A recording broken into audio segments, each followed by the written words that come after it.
Hello, everybody. This is Lisa Johnson from Everbridge. Thank you so much for joining our webinar today.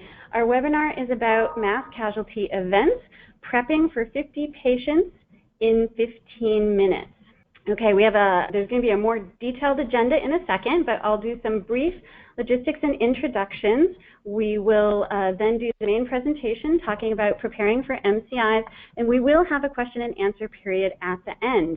If you would like to follow us on Twitter, our Twitter handle is @EBHealthcare, where we specifically discuss emergency preparedness issues for healthcare. Our speakers today, and they're going to go into more detail and introduce themselves a little bit better in a minute, are Terry Stone and Chris Riccardi. They are both emergency planners. Terry is with the Henry Mayo Newhall Hospital, and Chris is with Providence Health and Services. And then we're also very happy to have Dr. Brad Baldridge with us here today. He specializes in emergency medicine, and he is with Providence Health and Services as well. I would like to welcome the panel now. Terry, Chris, and Dr. Baldridge, thank you very much for coming. Good morning, everyone. This is Terry Stone. Thank you very much for joining us on this webinar today. We are all very excited to bring you this best practice and this great information. A little bit about myself. I am an RN. I have been working in hospitals my entire career, several decades, specializing basically in administration and for the past 10 years in emergency management. I also have obtained my emergency management certification, and from there I'm going to turn it over to Dr. Baldridge. Thank you for having us. I'm Brad Baldridge. I'm an emergency room doctor here at Providence Little Company Mary Torrance campus, and I've been in the ER for a couple of decades here and working with Chris Riccardi on our disaster preparation in the development of the 15 to 50 for over 10 years now. So I'm happy to be here today. Good morning, good afternoon, depending on what side of the country you're on. This is Chris Riccardi. Again, truly a privilege and an honor to be able to present this information across the board. We're pretty proud of the work we've done here, and as Dr. Baldridge had mentioned, I've been working with him on this program for at least the last 10 years or so here at Providence Little Company Mary Medical Center in Torrance. Okay, thank you, Chris. This is Terry again.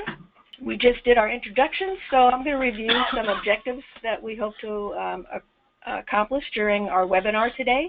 We're going to be describing the 15 to 50 MCI response methodology. We're also going to tell you how it is implemented. And then lastly, we're going to speak about and show you the 15 to 50 toolkit that is available for all of you. The agenda for today's session is an overview of 15 to 50. Chris is going to be talking about how 15 to 50 is initiated, as well as how we set up the procedures for 15 to 50, all the roles and responsibilities involved, and the 15 to 50 toolkit. And lastly, we'll wind up with questions from the audience. We will also be, during the survey, doing some poll questions. There will be 3 polls. Basically to check in on the status of where you all are in developing an MCI response, and then we will share all the answers to those poll questions with you during the webinar. And Terry, let me launch our first poll right now. Everybody, the audience should be able to see it on their screen, and you can vote right away. Let me know if there's an issue. This is really good information for us to help tailor the webinar to you so that we're giving you the right information during the webinar. So definitely take the time and cast your vote. So during an MCI, do you initiate from notification or from patient arrival? And the options are from notification, from patient surge, or that you're still developing your plan. And hang on one more second.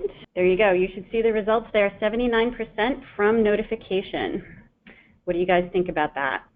That is pretty impressive, and that is something that has not been the norm as when we first had conducted our gap analysis when we started rolling out this project. Good news. Yes, very good. The norm really was for people to wait until patients started showing up. Okay, back to the webinar. An overview of 1550. This is really a program designed for hospital staff to be able to receive a surge of 50 patients or more within 15 minutes of the notification. It involves a rapid deployment of staff and supplies and equipment so that everything is in place and ready to roll. The process is initiated using existing supplies and equipment, or you can purchase them, and we'll be going over that later on in the webinar. The 15 to 50 model has been developed and tested and modified for over 10 years with multiple exercises. Disasters come in all shapes and sizes, and what we have discovered through our gap analysis that we did approximately 2 years ago is that many hospitals didn't have a disaster plan. Staff were very unfamiliar with what their roles and tasks were. Communication, as always in disasters, was one of the most significant problems. Communication between triage and treatment and incident command. Then unclear patient pathways. What do we do with the patients when they're in the various treatment areas? And then also a lack of relevant supplies. And then many staff said to us when they were interviewed, well, that's what the policy says, but that's not exactly what we do. So with that information from the gap analysis, we put together a disaster response solution, named it 15 to 50, involves a rapid deployment of staff, supplies, and space. It has a designated response, so everybody knows what they're supposed to do. We have had over, probably it's closer to 40 exercises now and actual events where we have vetted this process. It is a very easy to use model. It's really plug and play, and you'll see that when we go over the toolkit with you later in the webinar. It's been implemented in well over 20 hospitals in Southern California and still implementing, even outside of California. And it's also a way to meet the 2017 CMS guidelines for training and testing of staff. So this is the gap analysis that we conducted 2 years ago. We wanted to really know where the problems were.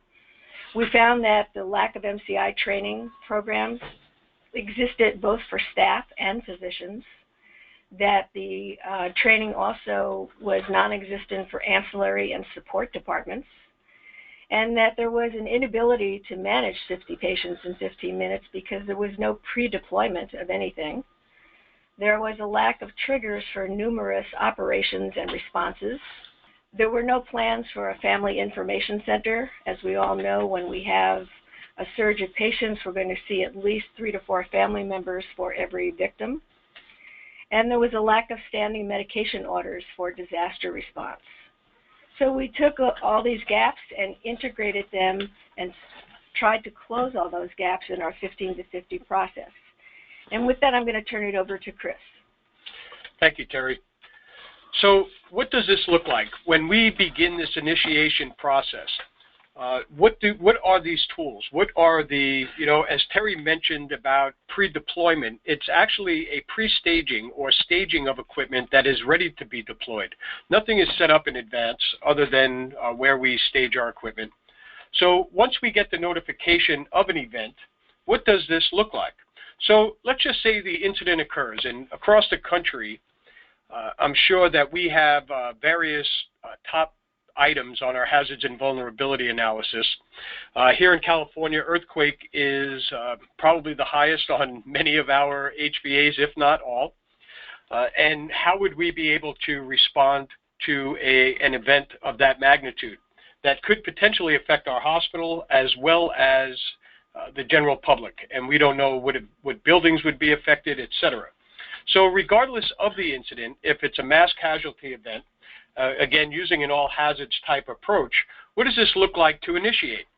So we use a ReadyNet system here that we would get notified through the County of Los Angeles or the Medical Alert Center that would advise us of an event taking place within our community if we didn't feel the earthquake ourselves, but what type of an event this may be.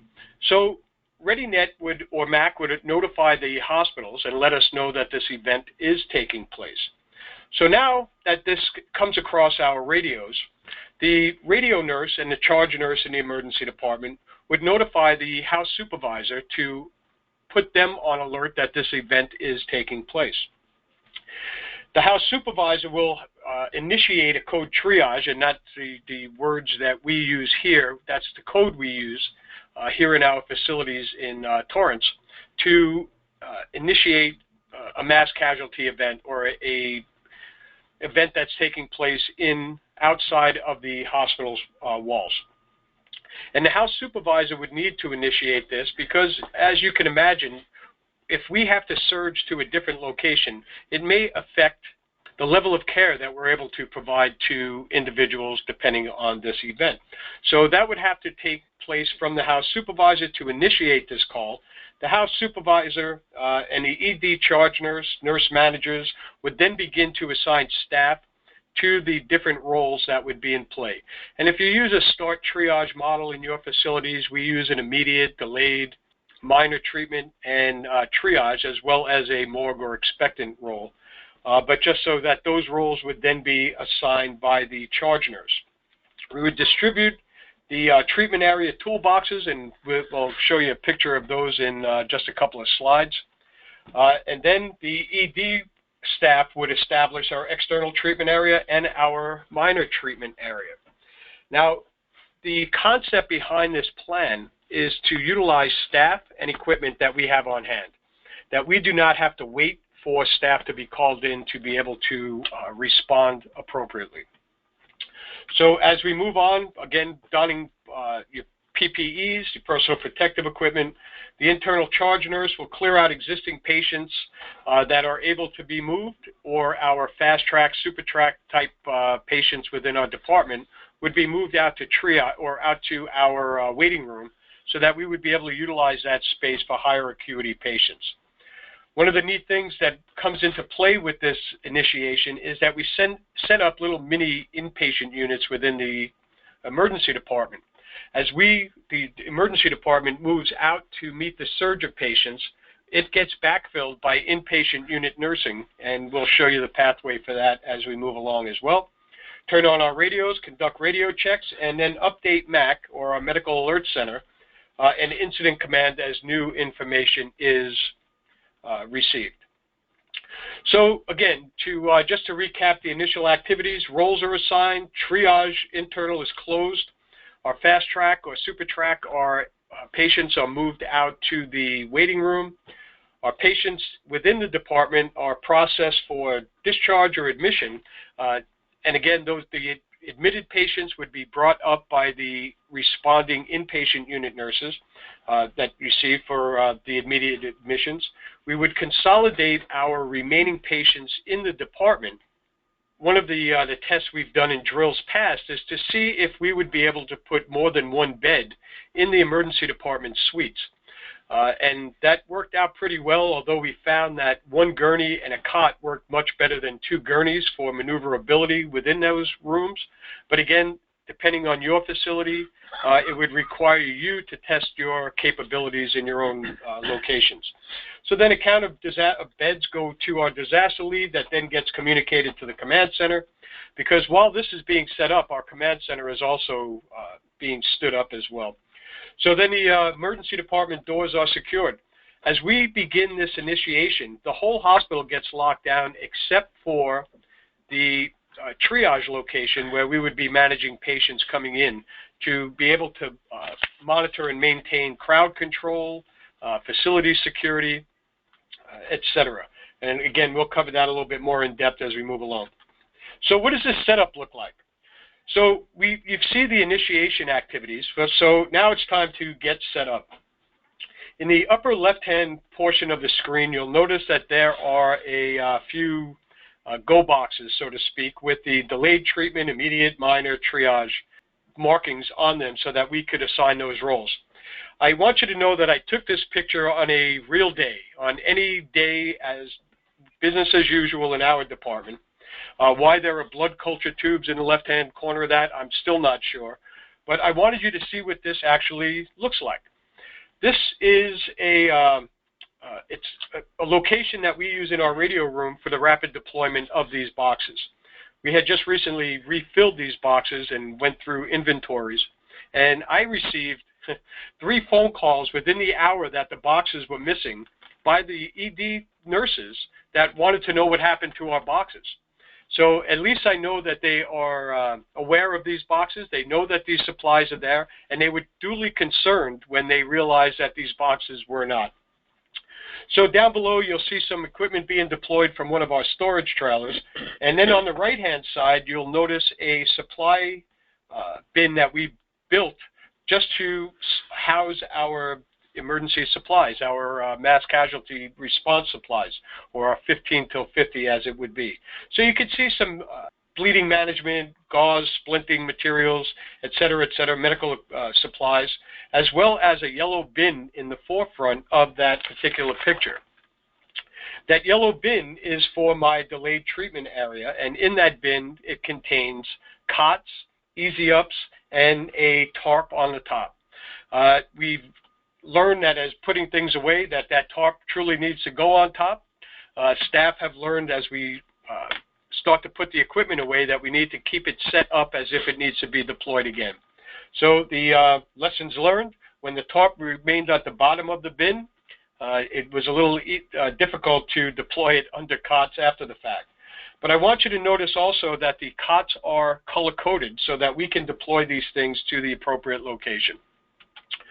So what does this, this is the loading dock we would utilize. I took a picture of this when there were no trucks in the parking spots, but on any other day, there may be trucks delivering supplies, equipment to the facility. Well, upon initiation of our code triage, these trucks have approximately 2 to 3 minutes to vacate the facility, or they will become part of my treatment area. Once those gates are closed, they don't go anywhere, and these trucks or whatever may be on my loading dock at that time will also be included in this process. How does this work with my emergency department? Well, if you look at the photo on the right, this is where our emergency department driveway is on where we would normally use our ambulance drop-off point. So they would come down this little horseshoe down to our department and drop off patients.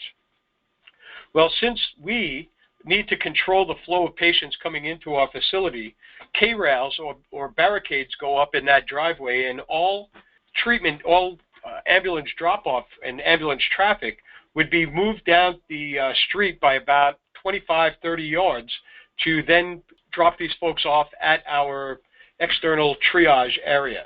So we are in line with the emergency department driveway, so even if folks had not been trained in this as to where to drop these patients off, they would have a good visual right down the street as to where they would need to do this. So even just-in-time training can come into play. And you'll notice the cones down the street that we would block off half of that street to maintain some traffic control and give us a little cushion outside of our gates.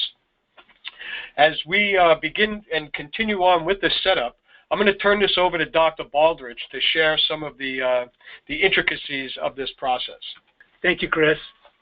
On this slide, you can see how the immediate and delayed areas are eventually set up. I want to reiterate what Chris said about storing the supplies. Your supplies are all pre-positioned, they're pre-designated, they're in their supply carts, and they go in reverse order that they need to come out. So the tarps need to be easily accessible to go down first, followed by the cots, followed by the tarps. The canopies.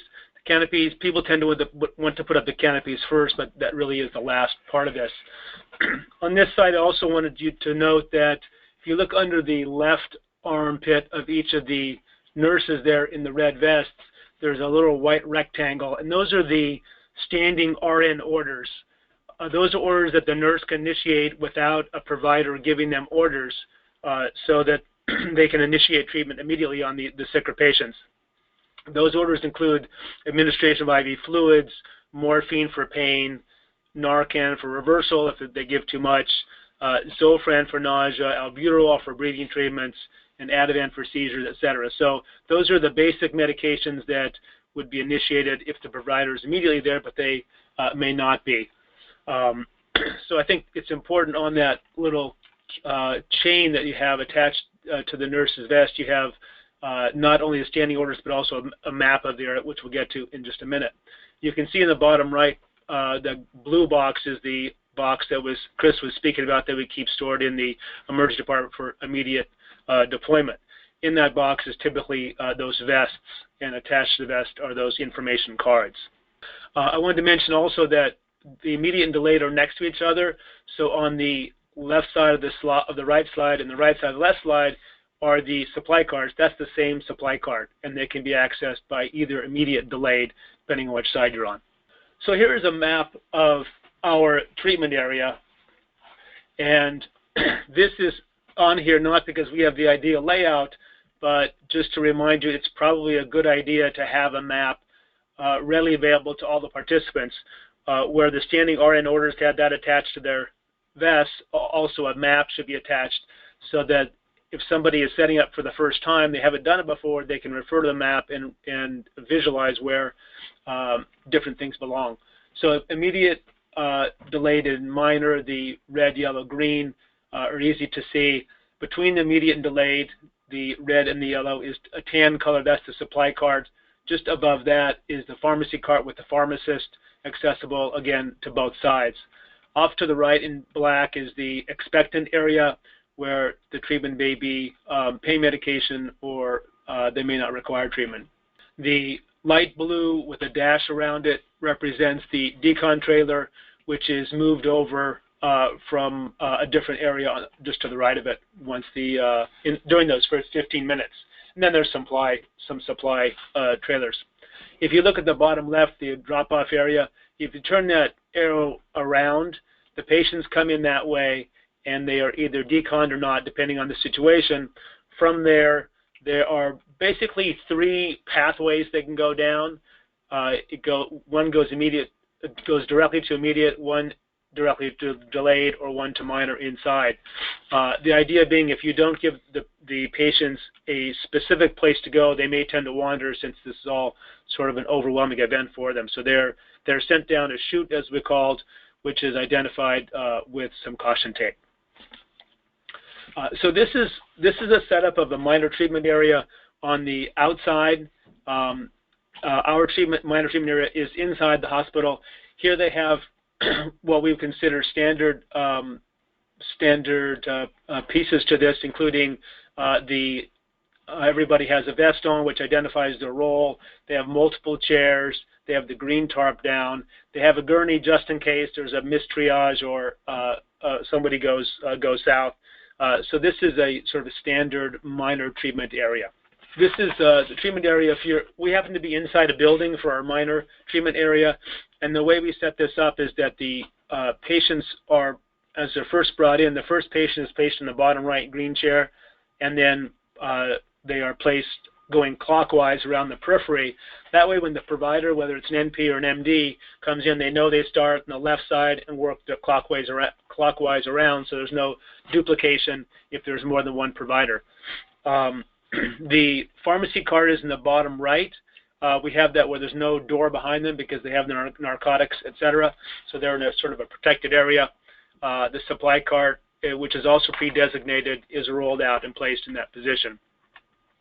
The personnel for this area are going to be a provider of some sort, RNs, ED techs.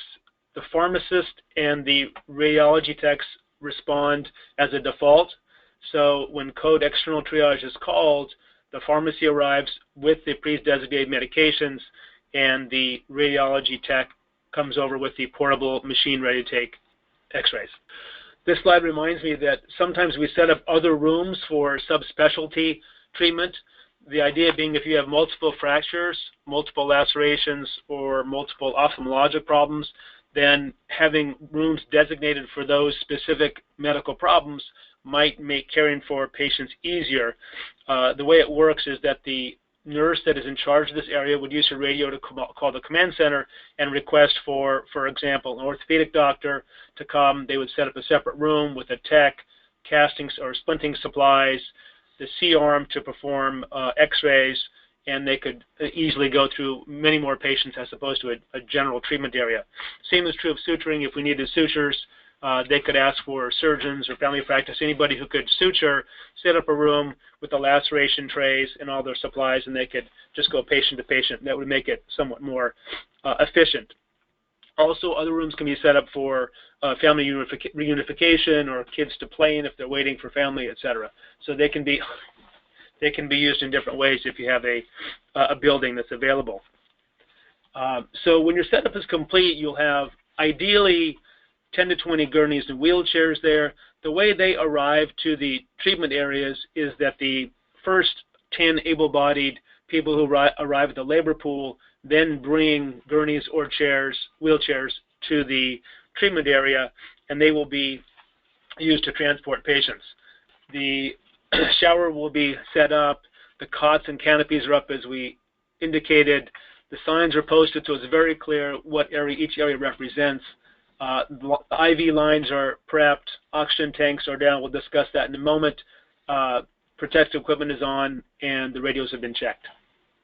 That's a complete setup. Here's an example of it's a near complete setup. You've got your tarps, your cots, your canopies, the vests are on. If you can see the pharmacist, I think, sort of in the very back there. You see a yellow and a white sign, I think. Those are the legs of the pharmacist up there. The caution tape that you see in the foreground to the right, this is an end-on view, so you can't see, but it leads them directly to that immediate area. In the middle, between the two treatment areas, are the supply carts, and the very first item there are the oxygen tanks that have not yet been placed at the head of each of the beds. We use one oxygen tank with a Y connector so that 2 patients can be treated from the oxygen tank. So otherwise, this is essentially what it looks like when it's set up. The only thing I would mention that would be useful that is not visualized here is we use designations on the gurneys to identify the ultimate disposition of the patient. So we have felt flags that we use that will explain where the patient is supposed to go. For example, if the patient will be going to the operating room, they have an orange felt flag there on them.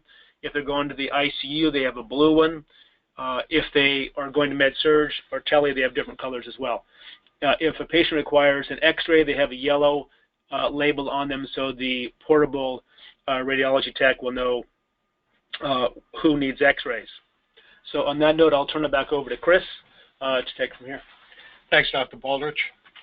As you can tell, quite a bit of work had gone into this. Had to work through the details. This didn't just start this way. This was a work in progress, and each step of the way we've been able to improve upon a process. One of the neat things is to see how easily transferable and adaptable this plan is to any facility. Within the Providence system, I've implemented this at my San Pedro facility, which it works rather seamlessly. Location obviously is a little different, but it's still the same process. And this was also implemented at a children's hospital in Orange County. For those of you that may be familiar with CHOC Children's, would know, and this is the plan that was adopted for them, utilizing pediatric specialties and how we manage through these processes. So, as I mentioned earlier, the command center is established at the same time as the treatment area. And the expectation is that my command center will be established within that 15-minute time frame as well. We need to ensure that the needs of my treatment area personnel are met by making that request to the command center. There is a process or workflow, so to speak, a standard work that should be in place as we start moving these things through the process. So as you can see, this is a picture of my command center. In the background, you'll notice an open door. Well, there are 4 open doors or doors that are off of my main command center treatment table, conference table. And in those rooms, we would house the operations section, logistics, my planning, finance. They can be a little bit more free range, so to speak. But there's also a emergency communications that has my ham radio set up and satellite phone just off to the back of this as well. So remember that your command center is managing patient flow, ancillary support, and personnel. There are 3 sections that we set up for every exercise that we scrutinize, and that is my treatment area, my command center, and my labor pool to make sure that supplies, equipment, personnel can be moved and manipulated around to meet the immediate need upon initiation. And then, of course, how they communicate with my disaster leads, both internally and externally. So what are the roles in these treatment areas? Well, in the department, the charge nurse at any given time will either assume the role of charge for the external treatment area or stay internal and assign the role of external charge. Notice that we use the terminology charge nurse. This is our day-to-day operations, and rather than create any confusion as to what the roles are, like if you go under a Hicks methodology or with the ICS models out in our treatment areas, it kept things clean, kept the communications clean, and clear pathways for our staff. So we have our setup, and decon are usually done by techs and our CCTs. Our triage is obviously done by a nurse, and we use a start triage process. Minor treatment, and this is an ideal setup. Not everybody may be able to manage with this, but 2 nurses, a doctor, a registrar, and a respiratory therapist. And you'll notice the same holds true for my immediate treatment area and the delayed treatment area as well. We've been able to function with as few as 1 nurse or 1 doc between the immediate and my delayed treatment areas. But again, the proximity really helps to narrow the scope of how much travel time is required by our staff to meet the need of the influx of patients. So as I had alluded to earlier, is that the inpatient units will come back and to support my emergency department to backfill it. Well, ideally, we put a little orange dot next to 2 names on each one of our inpatient units' daily staffing forms to indicate who would be the 2 nurses that would respond to the ER in the event of a code triage. That does one of 2 things. One, it gives them, puts the onus on them that they understand that they are going to be the responders to the emergency department, and 2, gives them a little extra, oomph to understand their role and to do a little extra research when they first come on shift. And you can see is that they would facilitate the patient flow and setup. Dr. Baldridge had mentioned the radiology and pharmacy response. Again, this is a designated response by our departments. Similar, if you, I'm sure you run code teams in your facilities, that everybody has a known role and that they assume that role upon response. The same concept holds true with our mass casualty incident response, is to have identified roles and responsibilities. This alleviates a whole lot of confusion, a lot of time waiting to be assigned a specific role, but just to be able to assume that role. So with the pharmacy, we have pre-stock carts. These get deployed to the immediate and delayed external treatment area, as well as the minor treatment area. And then a pharmacy tech goes to our emergency department to be able to mete out medications if this was in the midst of a power failure and we need to use any type of bypass key on our Pyxis machines as well. Radiology deploys, again, through testing, we found that the portable x-ray machine works best on the external treatment area because the C-arm doesn't seem to roll very well on concrete. So we are able to deploy this equipment to the appropriate location. We now utilize, we've just purchased a couple of digital portable x-ray machines, so we get films now in real time that we're able to evaluate issues that would require some radiological exams. So these things do get deployed. These and again, this is a designated response. One of the things that takes place if we were unable to, due to inclement weather or due to what maybe we can't access the loading dock due to the structure not being sound, we would be able to move our equipment and process, because everything is on wheels, into my Center for Health Education. As Dr. Baldridge had mentioned earlier, that we can utilize rooms for different purposes. One of those would be our unaccompanied minor areas or family information center, et cetera, et cetera. So we have the versatility. We've increased our data drops and phone lines to be able to have the versatility to utilize those rooms to meet our needs depending on the event. So again, getting into registration, we want to make sure that patients are registered depending on the process. Patients are registered at bedside. They would initiate our HICS patient tracking as well. We utilize pre-assigned disaster packets. One of the other neat caveats to this process is that we use color-coded sheets that patient labels, stickers, etc. would be put on. If this was in the immediate area, they would get a red form. If it was green, it would be from the minor. And those sheets will be run out to the command center every 15 minutes or once that sheet gets filled. And then the patient chart stays with the patient at all times. We used to use triage tags for this purpose, but that became more confusing to try to chart on triage tags. Triage tags work very well out in the field, and we'll utilize those if the patient comes in with them. But we use color-coded ribbons to identify treatment areas, and then we would initiate our internal process as we move along. Our case managers also play a vital role in this, and that is how we would increase our bed surge capacity by discharging patients, rapidly establishing a discharge area to accommodate that, which would then open up beds to meet our acuity of patients. We would coordinate our activities to expedite and discharge depending on the transportation needs, and then they would assist with the Family Information Center. The role of public safety is which we refer to as our security team here, is to help with the facility lockdown, access control, traffic control, crowd control. In the city of Torrance, we also have a neat agreement with the city that if we initiate a code triage external, that they would send a cadre of police officers to our facility to assist us with crowd control and traffic control as needed. But these folks also play a vital role in this process.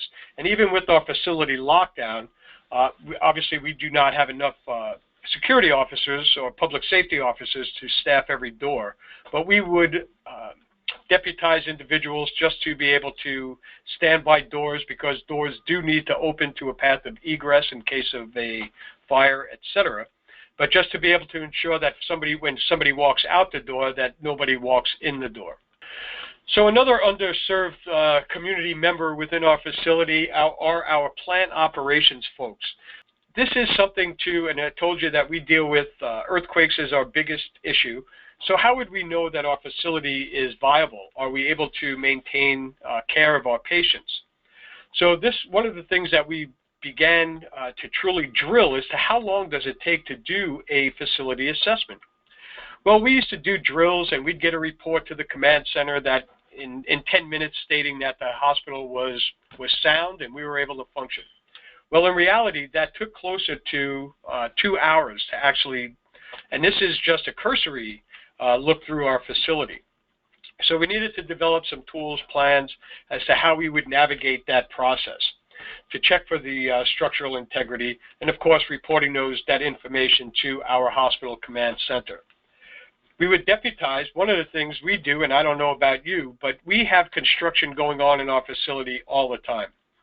Folks, utilize these folks. They're already on your payroll to some degree, and chances are they're walking around your facility with blueprints to your facility. And if anybody would know the locations of these structural integrity points, would be some of the folks that are doing the construction in your facility. But then again, our plant guys can assist with decon. They can set my trailer up in under 10 minutes, where my nursing staff, it would take substantially longer than that. Assist with infection prevention if we had to set up some type of negative pressure area.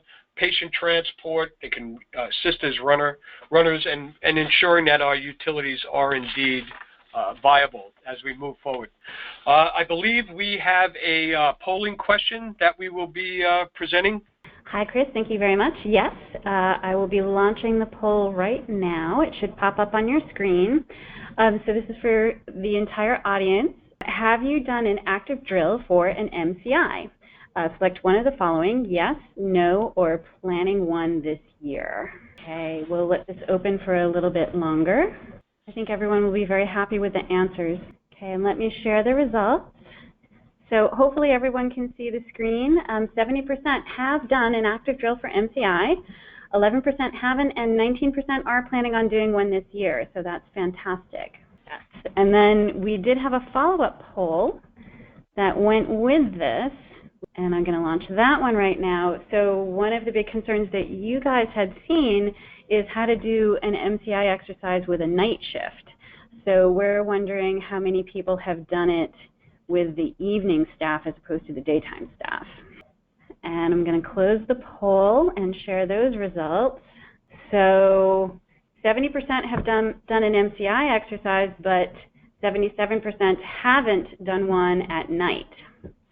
That's pretty impressive, and that is the it definitely does pose its challenges by doing this at night with a limited number of staff. We practiced that as well and have transitioned into our day shift to see what that would actually look like. But that is great news.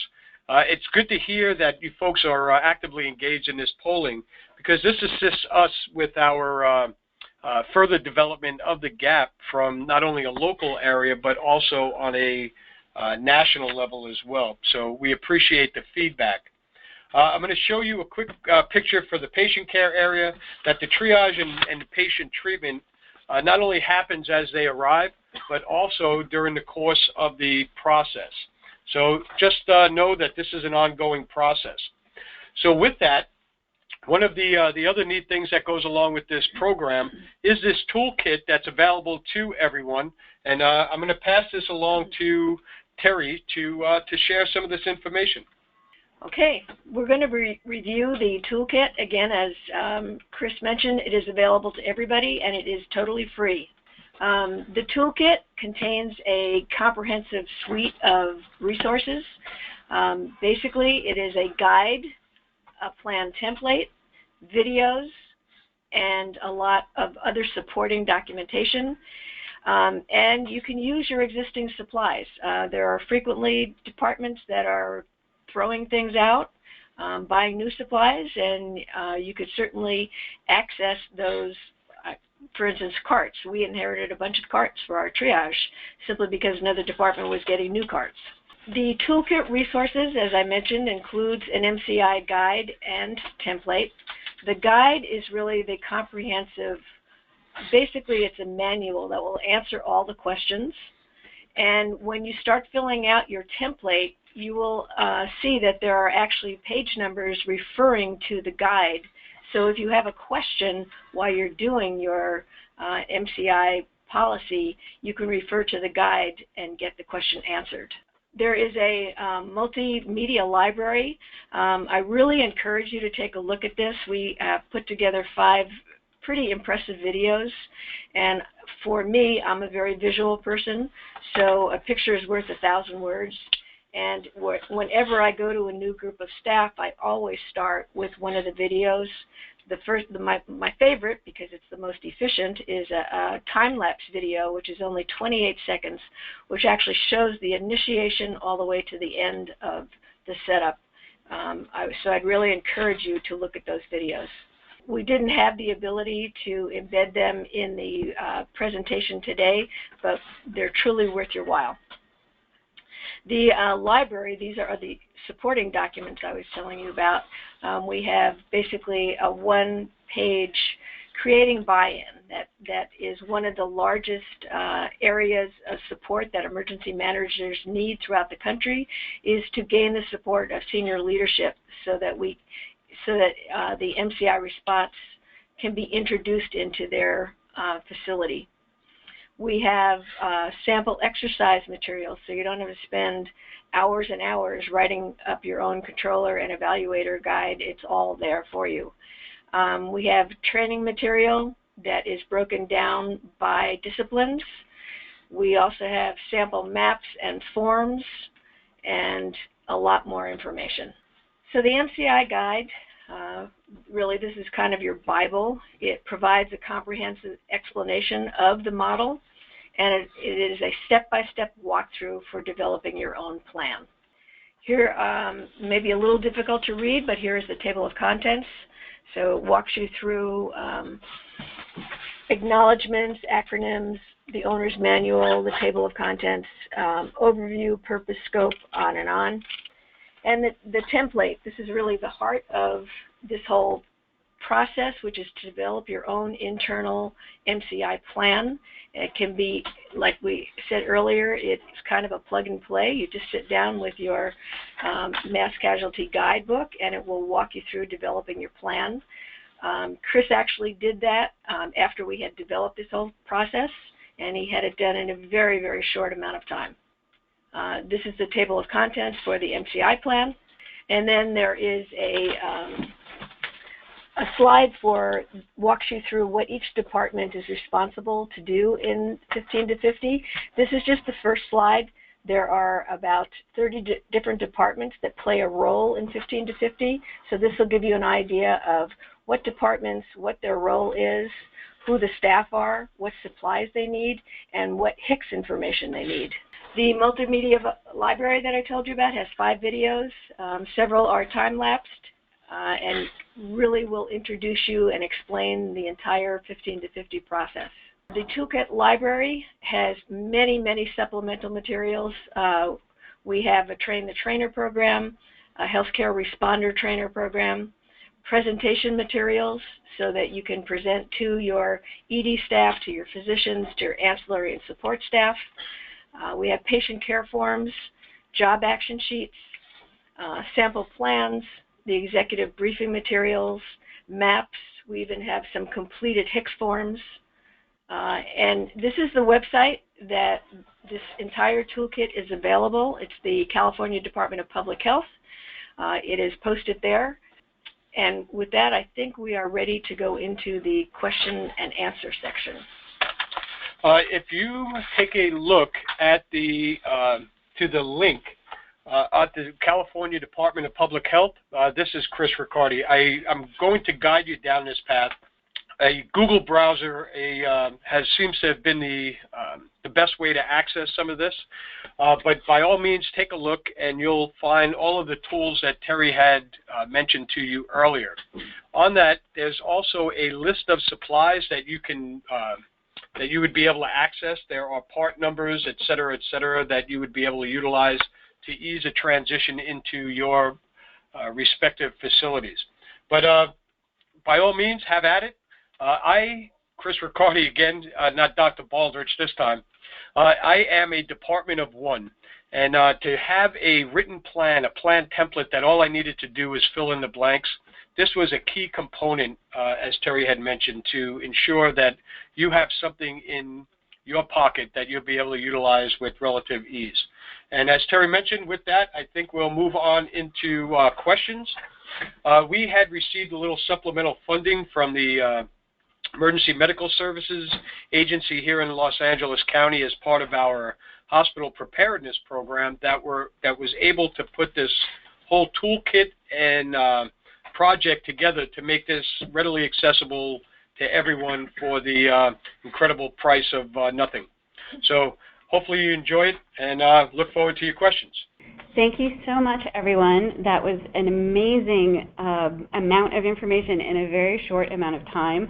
I'd like to thank Chris, Terry, and Dr. Baldridge. I believe I heard Dr. Baldridge say that it was this plan has evolved over a 10-year period. So it's amazing to see, how much thought and effort and testing and retesting that went into this plan. We do really believe that this is something that hospitals can take and adapt to their own needs, and that it really can save lives. While you're thinking of your questions, we just want to let you know that Everbridge is a critical communication platform. We do cover every area within the hospital system. Obviously, we're very important to the emergency department. In a case of an MCI, we can help deploy templates, we can help contact staff, we can help get consults in, we can coordinate with labs, we can coordinate with outside authorities, so there's a lot of things involved there.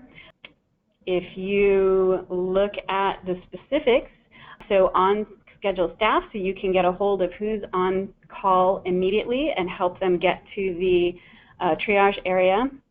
You can have your template set up ahead of time so that you have the right groups contacted with the right message.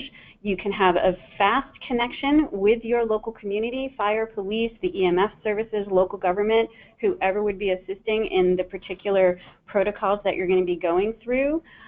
Patient transfers are very important during an MCI. You might be surging to other hospitals, other facilities, and our communication platform does maintain HIPAA security, HIPAA compliance throughout the entire process. And then the big thing here with the MCIs, as I'm sure everyone knows, we are meeting the CMS Emergency Preparedness Guidelines by November 2017, and this entire drill would help you meet the CMS requirements, so that's something for people to keep in mind. All right, so starting with the first question, we have a lot of specifics here. So the first one is, how do you manage supply expiration dates? Well, this is Chris. We go through our inventories, obviously, annually, as is a requirement to do per the Joint Commission. But when we do our tracking process, we use our supplies that we have on our carts in drills. It helps us to manage through, keeps a couple of extra eyes on them. But when we create our inventory list, there are expiration dates that go onto those inventory lists to streamline the process to be able to manage them out. But we don't wait until they expire to get rid of them.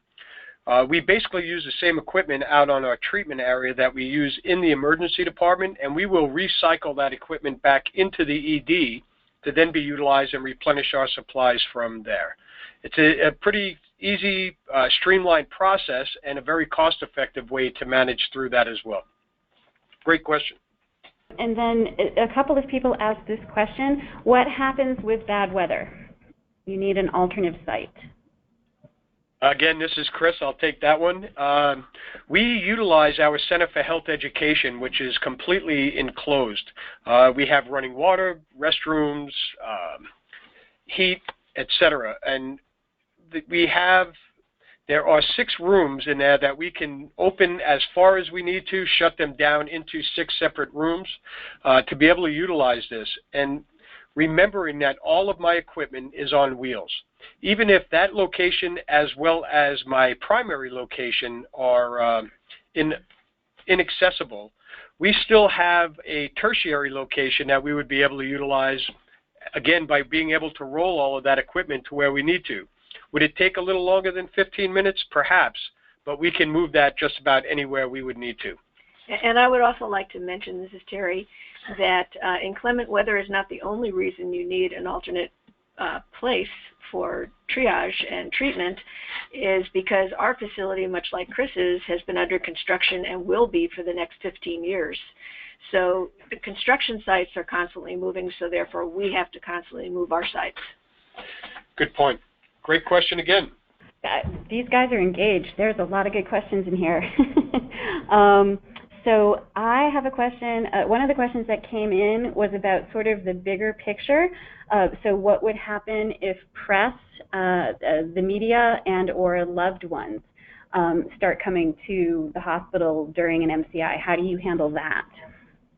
At our facility, we have identified locations for both the Family Information Center, which is somewhat removed from the triage and treatment site because we don't want crowds in that area. It is inside the building, and it is set up with computers. We use our LA County ReadyNet system, which is a county-wide system, and we can actually look at every other facility in the county to see if a patient's loved one who may not be at our facility is at another facility. And the other question had to do with press and the media. How, where, you know, a photographer shows up, the NBC News shows up with a camera, something like that. With the media, we have a very similar process. We have a pre-designated location where the media go to. It happens to be in our marketing department. They have a facility which has somewhat of a conference room, and that's where the media would be taken to, and marketing and PR would keep them updated. Okay. Great. And then this was a question. So if you are a smaller facility, if you're a smaller hospital, how do you coordinate with a larger facility? And I guess I would kind of flip that the other way too. If you were a large facility but still experienced surge, how would you coordinate with a smaller location nearby? Great question again. In LA County, we have a mutual aid agreement within the County of Los Angeles that everybody that is part of the hospital preparedness program are able to not only utilize resources but communicate through ReadyNet to track patients, track facilities, to assist one another in this endeavor. One of the other key components as a community-wide response, and I'm assuming this is going along with the new CMS guidelines, is that we've implemented and integrated this into our clinics so that we are able to create a little bit of a moat around my hospital to manage through patients and do an initial test of folks. As a matter of fact, I just worked with one of our local clinics that implemented this plan, and we're able to roll this out, and it was amazing to see that it could be done on that scale. But it doesn't matter the size of your facility. This whole process is adaptable, scalable, depending on what your community needs are as to how much equipment you would need. CMS gives us a little guidance that we should prepare to surge for 20% of our licensed bed capacity. So depending on what your capacities are, to help guide some of your planning processes. But this does work in many size hospitals, as many as 1,000 beds down to 120 bed facility. Lisa, I'd also like to add one of the incredible benefits of 15 to 50 is it truly is a standardized procedure.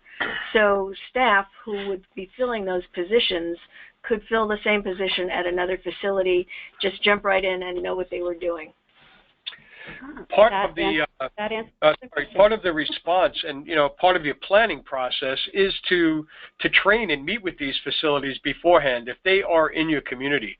I mentioned earlier that there's a couple of hospitals in the city of Torrance that we are competitors in every other facet of our business, except when it comes to disaster preparedness. They become my new best friend. So you can understand the need to be able to work together. Great. Thank you so much. I am getting the signal to wrap up. I did want to end with one comment from one of the people attending today. Totally awesome. Thank you. You guys will be saving lives as I spread your information in Florida. So I just thought that was a great way to end. Thank you, Chris. Thank you, Terry. Thank you, Dr. Baldridge. One more time, thank you so much, everyone, for coming today. I will see you all soon.